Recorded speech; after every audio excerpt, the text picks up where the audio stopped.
Assalamu alaikum wa rahmatullahi wa barakatuh. Bismillahir Rahmanir Rahim. Welcome, brothers and sisters, to our program, Spiritual Insight.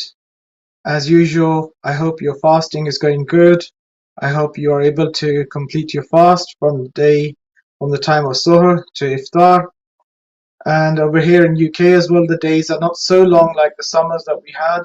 But I've heard that in Russia, people are fasting more longer than the hours that we fast here.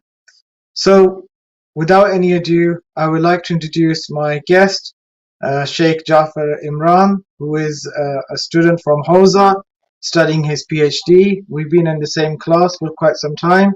Welcome, Brother Jafar, to the program Spiritual Insight. How are you? Assalamu alaikum wa rahmatullahi wa barakatuh, our dear viewers. Wa alaikum salam wa rahmatullahi wa barakatuh, brother Syed Zaidi. Alhamdulillah, I'm fine. How is everything over there? Alhamdulillah, everything's fine, Brother Jafar here. How's everything in Kenya? Alhamdulillah, the weather is good. It's rainy, it's kind of rainy. We are in autumn right now. Well, Very fantastic weather. In UK it always rains here. We would like some sun from your place. Give us some sun. You need to come here, inshallah. I had a friend. He used to live in UK. Then he moved to Texas, Houston, Texas. So he used to be very depressed here. And when he moved to America in Texas, so there's always sun there, his depression went. So then I asked him, "What's the cause of your depression going?" He said it was the weather in UK itself. So the weather in UK, we always have rain and cloud, and it's always gloomy. So people get depressed here, and that's a problem You that we have to have. go. You have to go to Somalia to experience some sun heat, and also in Egypt. There, Alhamdulillah, the weather there is very hot. You have to go there and change your weather completely. Oh, so we have to go to the other extreme to appreciate what we have in UK, huh? If you will come here, you won't experience the heat that you are expecting. Well, inshallah, someday I will meet you in Kenya. So let's start the program, Inshallah, Brother you are most Jafar. welcome. Well, viewers, Yes. today what I want to discuss is about our identity. So we've been continuing the subject on identity, who we are, what we are, and the world is in an identity crisis. So what I want to today discuss is where did we come from? So there's definitely somewhere we came from. So before this dunya, entering this dunya as a human being with this body that we've been given, there must have been a start from somewhere, and there has to be a destination where we are going. So I wanted to discuss that Yes. today. And also, I wanted to discuss about, so one of the akhlaqiyats that we were discussing, for example, we were discussing about truth and falsehood, telling the truth and lying and its effects. Today, what I would like to discuss about is being proud and humble. What is the benefit of being proud, being a proud person, an arrogant person, and being a humble and a person who's behaves in a humble manner, who's moderate, who's modest, in a way. Let's say that. So Yes. these are the khalaqiyats I would like to discuss today, and then general issues that is happening in the world, as we usually discuss. And so, a very brief, light chit chat program with the issues that we are discussing today. Yes. And It's at the like as if end, you're in a class inshallah, with notes. if you won't forget, and at the end, brother, if you won't forget, then you have to remind our viewers about the issue of istikhara, and also you remind them the hadith. I saw a very nice hadith about istikhara from the Holy Prophet telling Imam Ali. Inshallah, at the end of these issues or at the end of this program that you just highlighted, inshallah, I'm going to recite the hadith for them to understand what is the meaning of istikhara and why should we do istikhara and what is the purpose and objective of istikhara. Before people start requesting you, Maulana, for istikhara, then they have to know it, inshallah. Inshallah. So, Brother Jafar, if you would like to start off with some tips about Ramadan, fasting, if you have any tips to share with me, myself, I would like to learn from you. What kind of techniques you have? I don't, I don't have an amama, so I should be learning from you, Maulana, brother Syed Faizul Hassan Zaidi. We've been in the So I same just class for gathered quite some some time. 3 points. I just gathered some 3, 4 points about the benefits of fasting. Alhamdulillah, in the Yeah. 2 previous sessions, we discussed about the verse of fasting, the objective of fasting, and the history of fasting. And today I would like to mention something to do with benefits of fasting. The first benefit that we gain from fasting is a hadith that was quoted from Allah subhanahu wa ta'ala. The hadith is hadith al-Qudsi. Allah subhanahu wa ta'ala says, As-sawmu li wa ana ajzibih. Fasting is mine. Fasting is mine, and I'm the one who's going to reward it. So why is it so? Because when we do fast, it's only our system that is fasting, and there is no show off in it. If I fast, you won't know if I'm fasting or not, especially here in Kenya. I don't have any identity of being a Muslim in my face. I don't have a sidda, so I don't have long beards like Wahhabis. So I'm just a simple guy. If I go outside, somebody cannot differentiate between me and a Christian because we just look the same. I don't have a sajda, I don't have a long beards, I don't have anything, I don't have a short, this dishdasha issue like Wahhabis. So I'm just a simple person. If Today somebody looks you're at looking me, like cannot distinguish. today you're looking like a pastor, by the way, just by looking at your collar. A bishop? A No, no, no. Christian priest. Don't confuse this thing. Okay, fine. I look like a priest. That's good.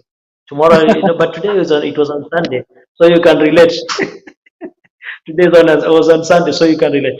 So somebody somebody cannot distinguish between me and somebody and a Christian by the look, by the physical appearance. But on the other side, it's only me and Allah Subhanahu wa Taala who knows that I'm fasting. So there is no show off when I'm fasting.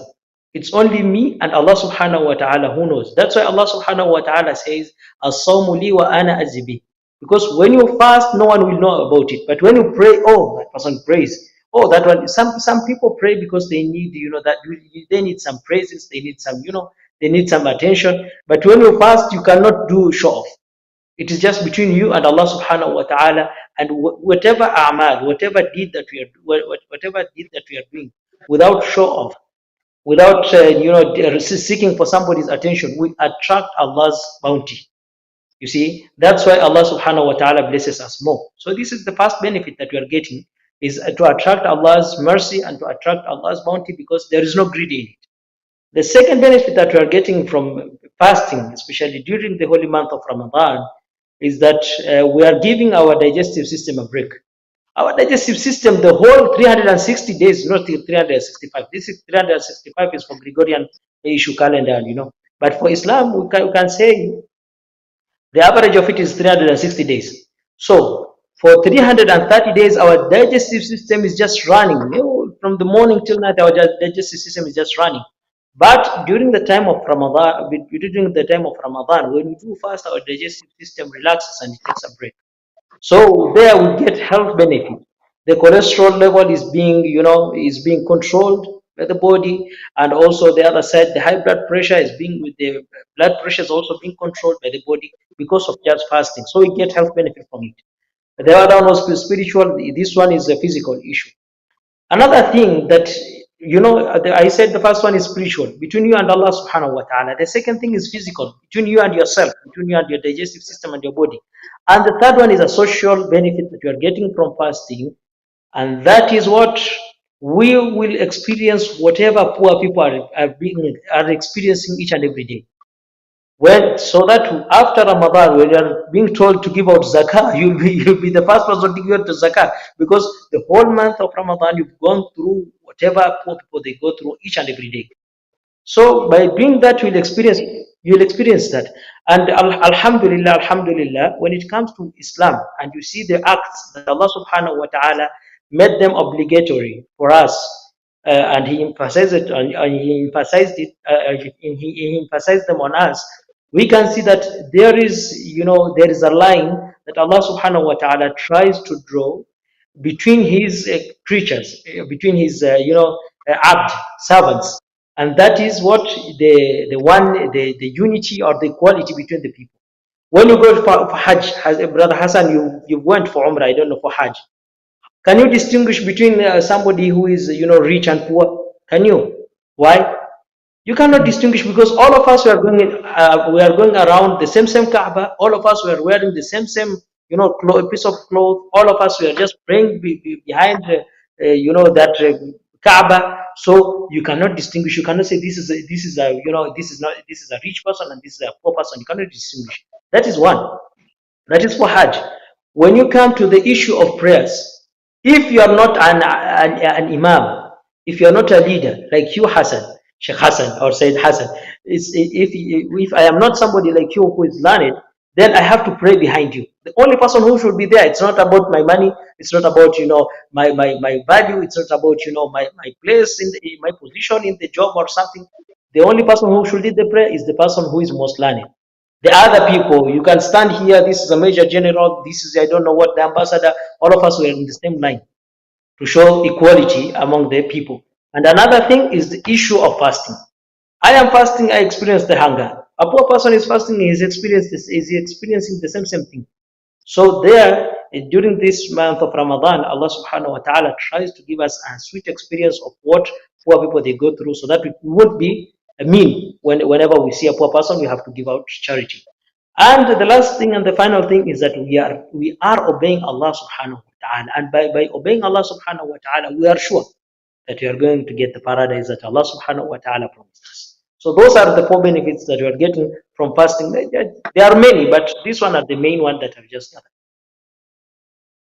Thank you, Brother Jafar, for enlightening myself and yourself and our viewers about that we're all equal in the eyes of Allah, and in this special ibadah, we do not have to show off, such as when we do salat, we can show off our salat to show them that we're worshipping, we are big worshippers, so therefore we should have rewards from those people.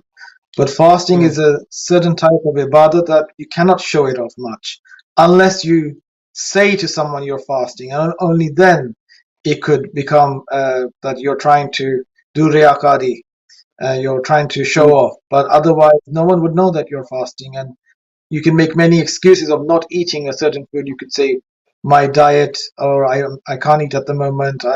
You can make many excuses. So now coming to our next part, which is our origins.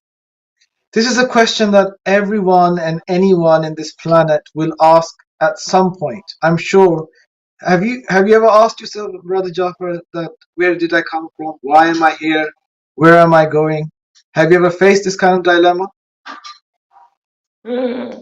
Yeah, I'll be honest, I've I haven't. experienced it before. I mean, I have and not. I experienced it before when I was in high school because the subjects that we were learning, they were so difficult. So I was like, hey, what am I doing in this world? Should I learn all this issue of chemistry, physics?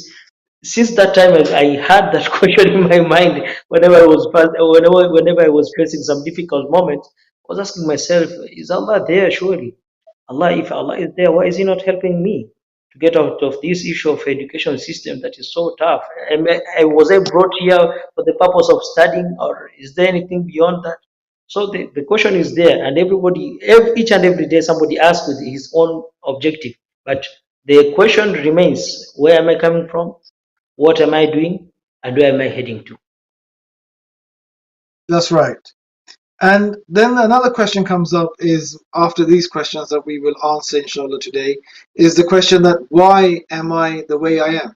For example, why are you, for example, with the skin color that you have? Why am I the person that I am with the skin color that I have? Why our physiques are like this? Why we were born men, and why are women born women? Why are there only two opposite sex, the male and the female gender? So why? So these are the questions that comes up. So a man will ask himself, why am I a man? Why was I not be a woman? And a woman can ask these questions. So what are the reasons behind this? So the answer that I have, Brother Jafar, is Yes. which I've understood from our scholars, not Yes. so so they've explained us that Not the general scholars, the specific scholars we are talking about. Yes. yes. So what I've come across is, Brother Jafar, is that before this world, this dunya, this earth, this planet earth that we see, we existed even before this time in another dimension, or let's say in Mm. another plane of existence. And in Yes. that existence, we did not have this bodily form, this form that we have now, of made out of clay, made out of Yes. this worldly dimension from this planet. We existed in some kind of other form with our souls, with the spirit that we have, the ruh we have. So we did have a body Yes. in the other in the other dimension. And Mm. I'm sure you might have come across the Hassan, there was a time when we were Zarat, the we Mm. were Alime Arwa, Atom. Alime, Atom. um, Mm. yes. So those kind of Al-Mudar is the dimensions, atomic world. Alime Zar, yes, Alime Zar, Alime Arwa, Alime. So they were different dimensions. And what I've understood, Mm. Brother Jafar, is this, that there were stages of our development. So you know when Mm. we read Inna lillahi wa inna ilaihi raji'un, so we Mm. come from Allah, we return to Allah. So we Yes. have come from some source, and we are going Mm. back to some source. And there's a Mm. process there. So where did we come from, and where are we going? And where we are at this very moment is at the very bottom. So imagine if you look at a clock, you know those round clocks, Mm. the analog clocks, Yes. Yes. and in them you Mm. see it starts from 12, and the whole clock goes around and comes back on 12. So the very Yes. bottom part is 6 o'clock. So 12 o'clock is Yes. at the top and 6 o'clock is at the bottom. So we are at Mm. this planet Earth, or this dimension, is the very Mm. bottom or the very lowest part that anyone can get into. And then he goes back Mm. up. So then he's going back towards Allah subhanahu wa ta'ala.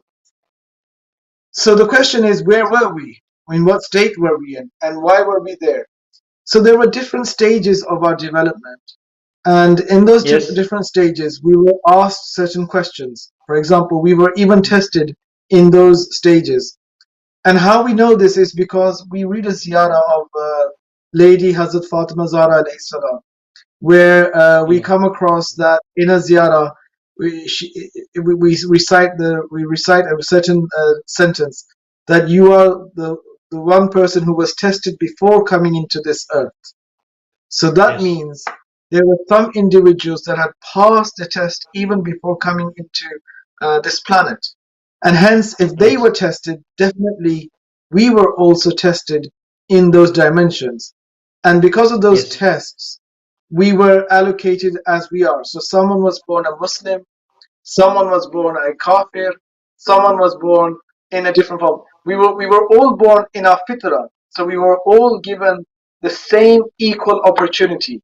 So we were given the same Yes. body, which has the same desires. So for example, you and I have no difference other than some physical differences. Other than this, you eat, I eat, you sleep, I sleep. We both have the same desires as a human being should Mm. have. The only Yes. difference is materialistic difference within us. Materialistic difference, what does Yes. that mean? For example, our heights, our weight, our Mm. physical characteristics in that sense. But the nature Yeah. that we have is the same. Because if someone Mm. asked you, what are you? You would say, you're a human being. If someone asked me, I would say the same thing. We're human beings. Yes. So what Mm. makes us different, Brother Jafar, is this, that we have the same essence. The physical appearance, right? Yes. The physical appearance. It's Mm. just like wearing clothes. For example, today you're wearing a blue shirt, which looks like a pastor. Mm. Well, I could think of you Yes. as a priest, but and I'm wearing a Yeah. different kind of certain clothes today. But so our bodies are our clothes. But they are so close to us that they are our identity as well. But we need to remember that this body stays in this world, and we leave without this body. And this is Mm. something that we need to understand. So before coming into this planet, into this dimension, we existed in some type of Mm. form. And then now we're Mm. here in this dimension. So this dimension needs a physical body. And this physical body Mm. is what we are now in, where we're living inside. And then we Mm. depart from this world, and we enter the world or the dimension of the body of misali body, the misali, with the spiritual body that doesn't have a physical matter, and that is the barzakh. So what I wanted to explain here as a nutshell is this: that we definitely existed before coming into this earth, and we will definitely exist after dying. Dying is just Yes. a transition, moving from one dimension to another dimension. And strangely Yes. enough, we have Amir Just, al-Mu'minin Ali just ibn Abi Talib alayhi salam. yeah. Just to put in You want to say brackets, something? you can just recite the hadith. You just mentioned the name of Yeah. Amir al-Mu'minin. So Amir Yes. al-Mu'minin alayhi salam, he said that die before you die. So this is a Mm, deep meaning. Die before you die. So you have the real death. mm, What does that mean? So I mm. think what it means, well, I'll explain what it means, but if you say what you want to say in the brackets. Okay. Okay. Okay. Just to put a highlight on what you said here, that we existed before, and right now we are existing, and will exist even later in another dimension. There is a hadith from Masumin. One of the Masum said, "Khuliqtum lil baqa la lil fana." You were created for eternal, not for to perish, or to perish. You are not created to perish and to go away. You are created for eternal. How are we created for eternal? Because Allah subhanahu wa ta'ala, as you mentioned, in that alamul darra, or alamul arwah, in the atomic world, or in the spiritual form of the world, Allah subhanahu wa ta'ala tested us. And some of us, Allah subhanahu wa ta'ala gave them a high priority, or a high standard, because of whatever they did in that world. So after that world, they came to this world, and after this world, it's only their physical dimension that is going to die or to perish, but their spiritual dimension, it is still there. Are we not mentioning the Holy Prophet each and every day? Are we not mentioning Imam each and every day? Are we not mentioning the Ulema each and every day? Ayatullah Qadhi, Ayatullah Sistani, Ayatullah Mudaris, Sayyid Hakim. All these people, we are mentioning them because their existence is still there. So it's only their physical body that is dead. Before that, we never knew them because we were in another dimension. After then, we knew them because of whatever they left behind, their books, I don't know, their hikmah, their what. But after that, also after their death, they're still existing in the tongues of people in a positive way. After then, during the time of Qiyamah, they will be there. In the paradise, they will be there. So they never die. Good people, they never die. So that's what I wanted to mention. That we were transformed from one dimension to another, from one dimension to another, but our existence continues till the day of judgment. Even for the Yes. bad people, are we not mentioning Firaun each and every day? Are we not cursing Yazid each and every day? They are there. We are cursing them. They exist, but they exist in a negative way, in a negative form. So we are not benefiting anything from them, but they are benefiting from our curses. That in that other world. That's right. Unfortunately, the problem is that this information is not given to the youngsters that are in the religion of Islam. And there's another Mm, reason before I forget. Why is it that we forget?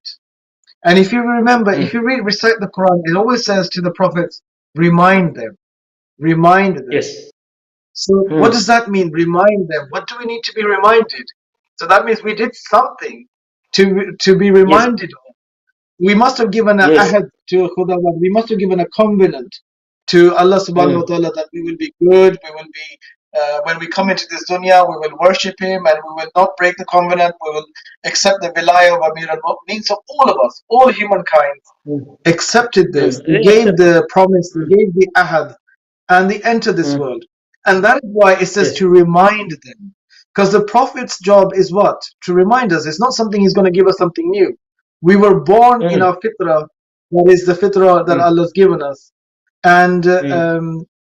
I've kind of forgot now. So if you continue, my memory has Yeah. Here gone off. you mentioned a hadith that Imam Ali. You said Imam Ali said, "Mutu qabla an tamutu." Die before you die. Yes. So your physical look, bro. I want to mention something here for the youngsters that they are listening. Our body, or our system, or our, how can I put it? Our body, okay, is consisted of two dimensions.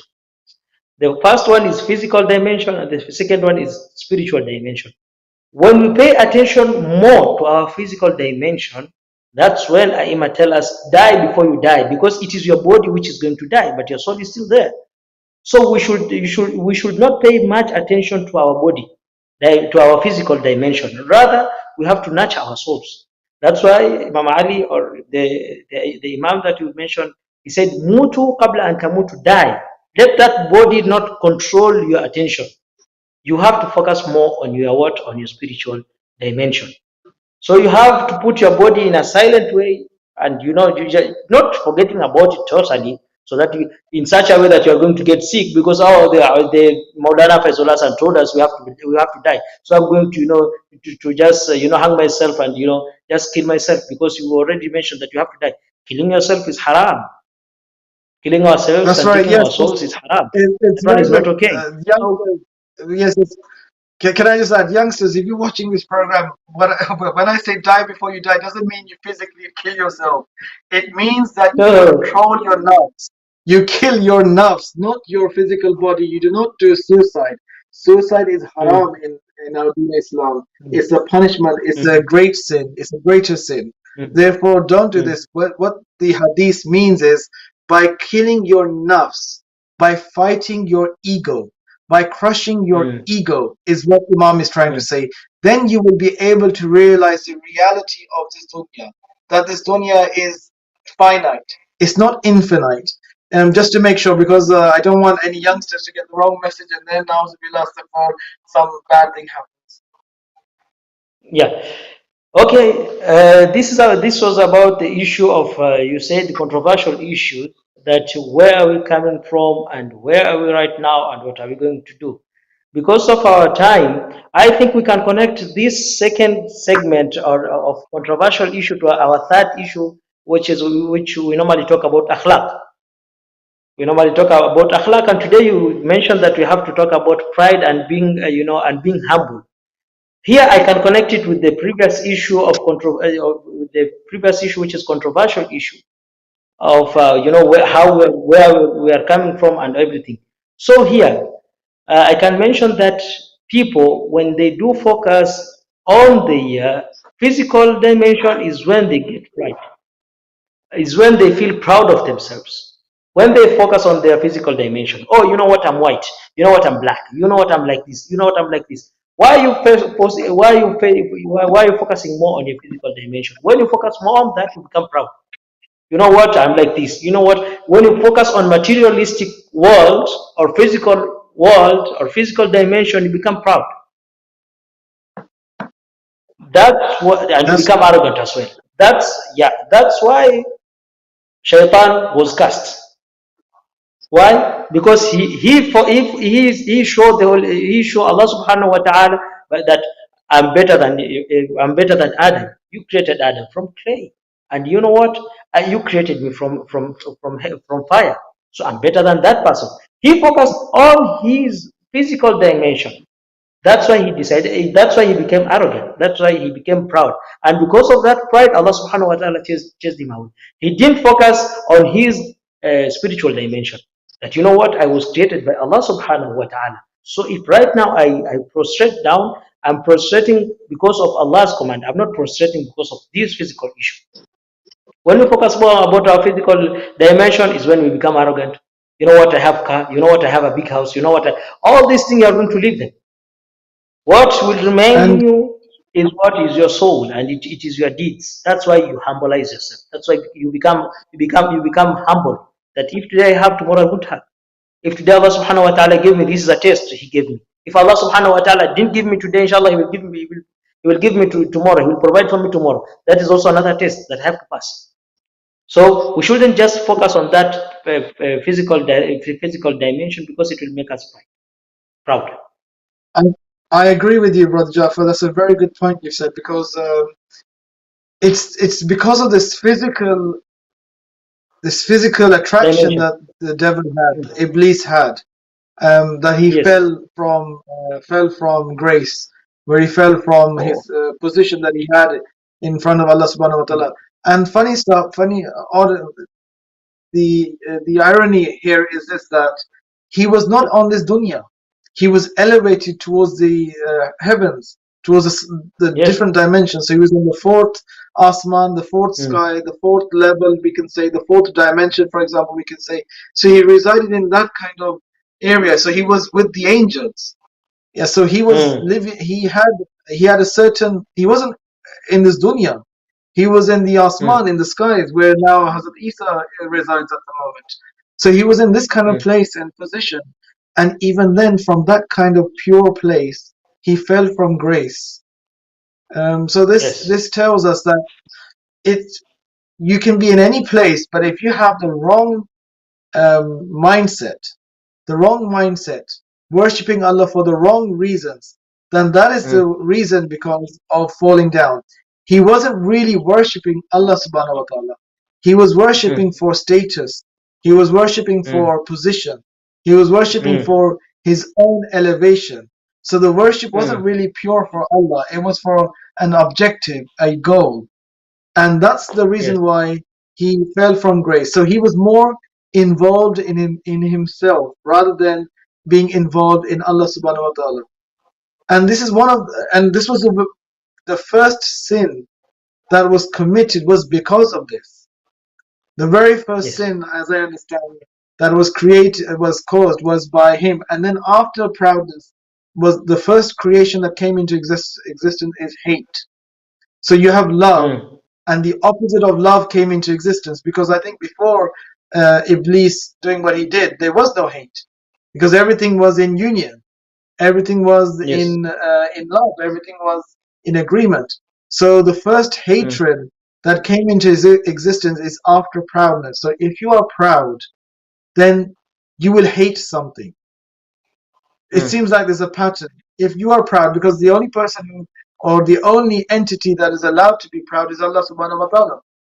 Otherwise, any yes. other creation of Allah subhanahu wa ta'ala does not have the right, or the right to be proud. And if someone does become proud, then this is a madness. This is a mental illness, because you stop your growth. And this is what happened to Iblis Mal'un. He stopped his own growth, his own elevation, by being proud and zooming into the creation of Hazrat Adam. There's many other secrets behind this, why he didn't prostrate. And then in the Quran, it comes about the Iliyin. Are you from the Iliyin? The question is asked in Mm, the Quran when Iblis doesn't bow down. So Allah subhanahu wa ta'ala asks Iblis, what made you not prostrate?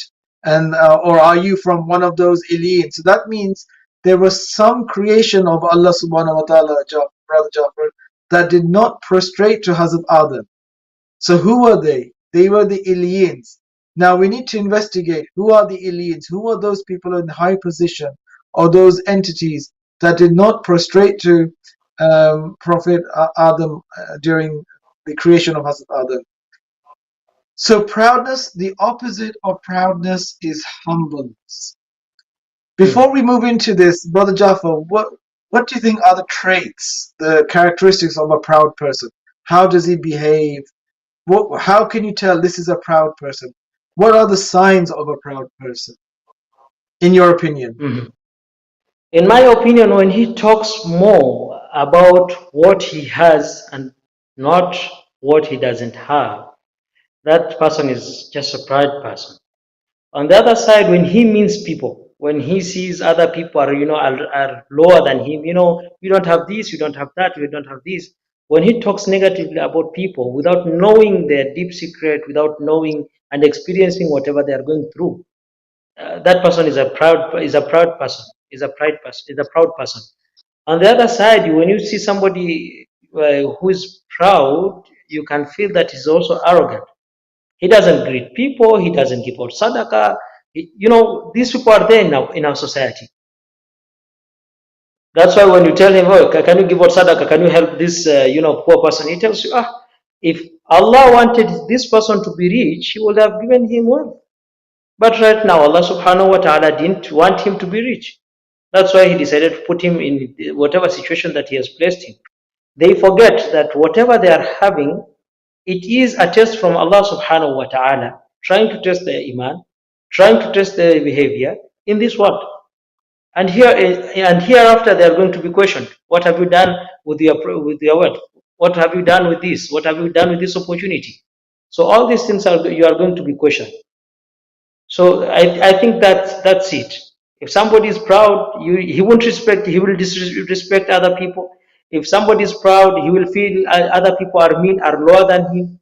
If somebody is proud, he will just continue to mention, you know what, I have this, I bought that, but he won't say that, I did this and I did that.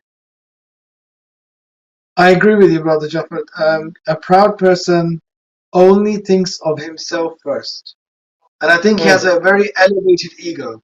For example, Abu Jahl, I believe that he was the most proud person of Quraysh. He was a very arrogant Yes. person. Even when I'm sure you've heard about in the Tariq, in the history of his death, how he was killed, and even during his time of death, he was so proud that he was saying, "You shouldn't kill me. Bring someone else of Bani Hashim to kill me." And then he was saying, Yes. "Cut my neck, not from here, but from here, so my neck looks beautiful." So when he's dying, he was so proud of the way he should die. And unfortunately, this is a madness. It's a mental illness. And there's no cure for this other than Allah subhanahu wa ta'ala humbles the individual. And this Mm. is the only thing that Allah quickly and very quickly shows His creation, that whoever acts proudly on this planet Earth will face humiliation and shame from all the creation. He will become the lowest of the lowest creation in the eyes of Allah and His creation that He's created. So, brothers Mm. and sisters, if you are, or Brother Jafar, yourself, or myself, have even a dot of proudness, arrogance in ourselves, I've read a hadith that Allah will not let us enter paradise. And some hadiths I've even read that even we will not be able to smell the fragrance of paradise if we have even a small zarra, a small particle or an atom size of arrogance in our existence. So when Subhanallah. Rasulullah sallallahu alaihi wasallam says this kind of narration, what it means is that in our mentality, in our psyche, we shouldn't even have even a little bit of arrogant mindset, because that arrogant mindset is not our right. This is the haqq of Allah subhanahu wa ta'ala. Only Allah has the right to be proud. And unfortunately, we forget this, especially the Muslimin. The Muslimin, which we are Muslims, we forget this, that we have been asked to submit. And I don't understand what's happening to those Muslim brothers and sisters that do sajda, they read salat, but they behave very arrogantly. Why isn't the salat benefiting them? Why isn't the salat helping them to be humble? Because when we go in ruku and then sajda, what does that mean? That's telling us that we are submitting our intellect on the ground to Allah subhanahu wa ta'ala. And unfortunately, if after doing salat this many times, and then we still become arrogant and we kill the time of the Imam of our time, just like in Karbala, they were all Muslims there. If you see during the in Karbala, if you see both camps were saying La ilaha illallah, Muhammadur Rasulullah. Both were believing in the Prophet. They were believing in the Deen Islam. They had the same Quran. They had everything the same, but there was a difference. One of the camp was humble, and the other camp was proud and arrogant. So you can be in the same libas, the same clothing of Islam, and be a Muslim, but from within you, there could be such a difference between earth and the sky, where one is humble and one is proud. So how do we protect ourselves from such proudness? How do we protect ourselves from proudness? The only way we can protect ourselves, Brother Jafar, is I think by humbling ourselves. And how do we Mm. humble ourselves?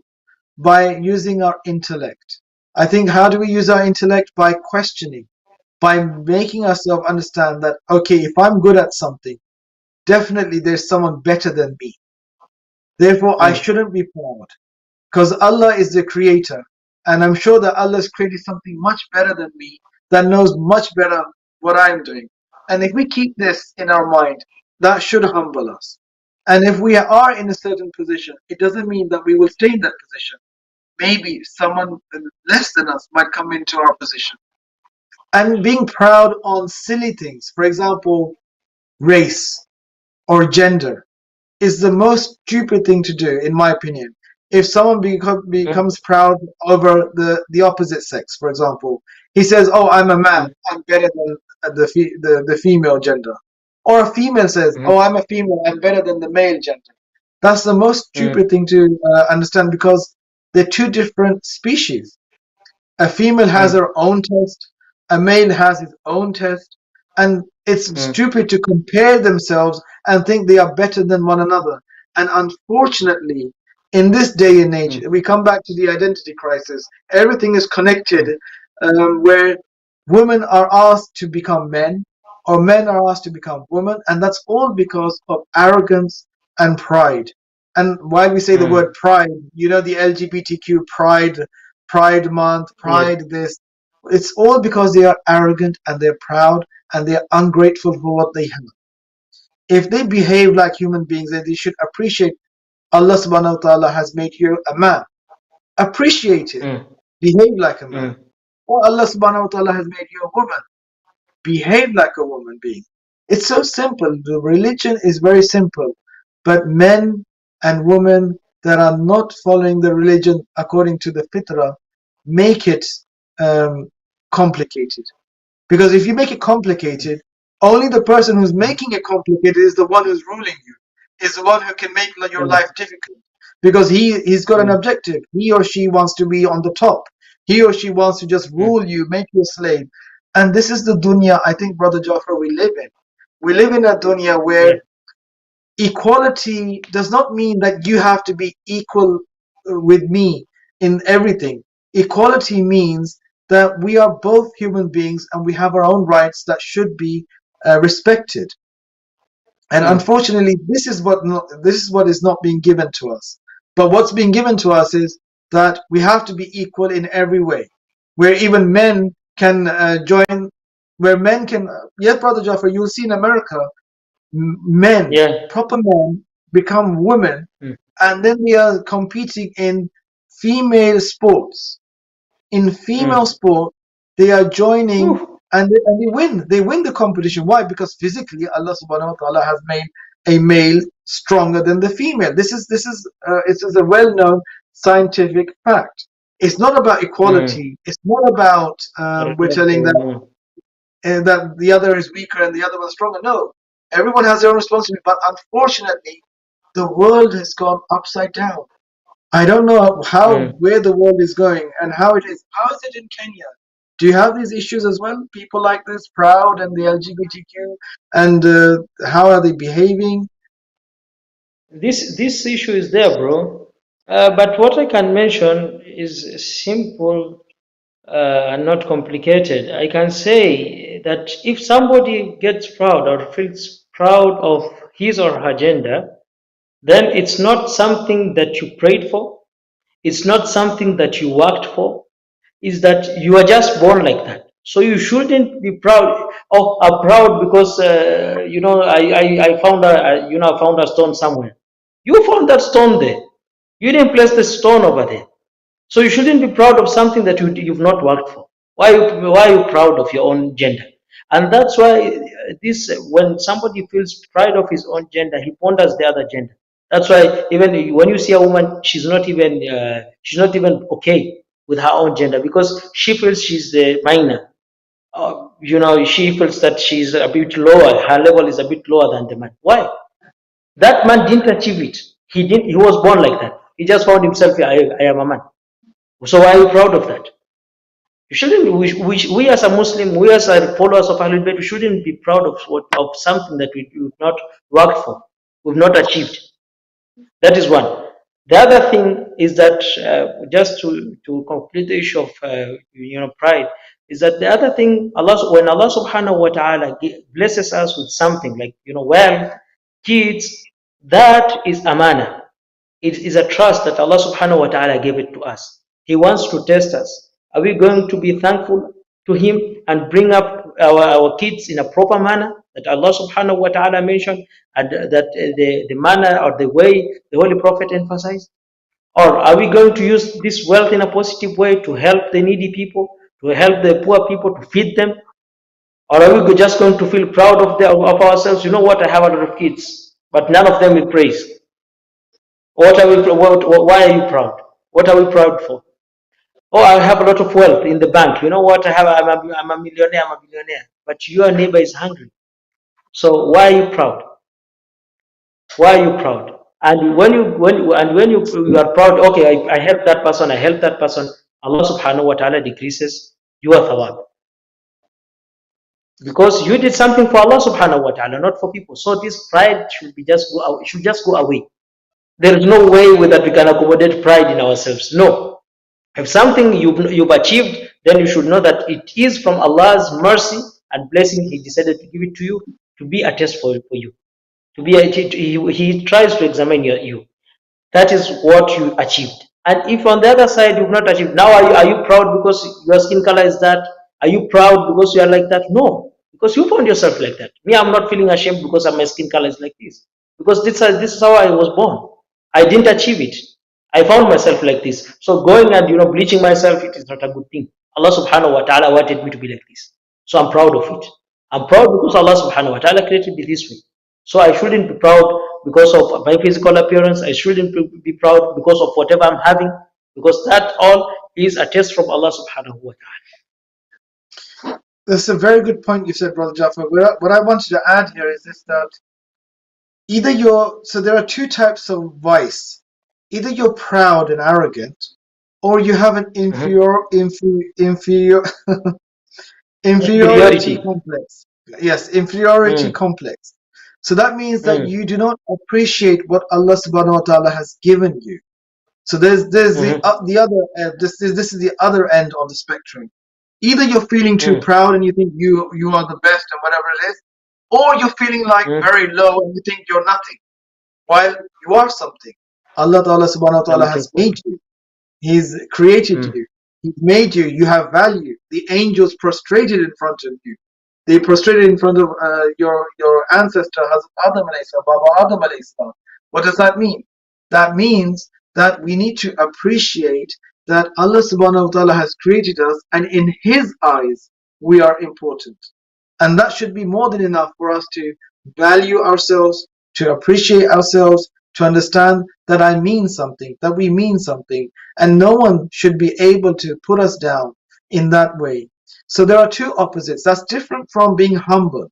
The word humble means something else, and the other word, proud, and the inferiority complex means something else. Inferiority complex means that you are a valued person, but you do not value yourself. You don't know your own value. This is where the problem is. And at the same time, where someone who is proud, he doesn't understand who he or she is. He thinks too much of himself, where he extravagates himself. So there's a word in Arabic, we have ifrat and tafrit, meaning being two sides, either too much or too less. A Muslim is balanced. He knows his self-value, he knows his self-respect, he has a certain pride in himself, not a pride of arrogance and boastful that harms other people, but understands that he has a dignity in the eyes of Allah subhanahu wa ta'ala. Brother Jafar, are you there? Can you hear Brother Jafar? It seems like Brother Jafar is no longer on the program, but we've only got 5 minutes left and we will be winding up the program. We were meant to discuss about istikhara as well, but seems like Brother Jafar is not there to discuss about istikhara. But what we will discuss in the next program, dear brothers and sisters, is a continuation of pride, arrogance, humbleness, inferiority complex. We will discuss these issues and many other issues we'll discuss in the next program. Thank you for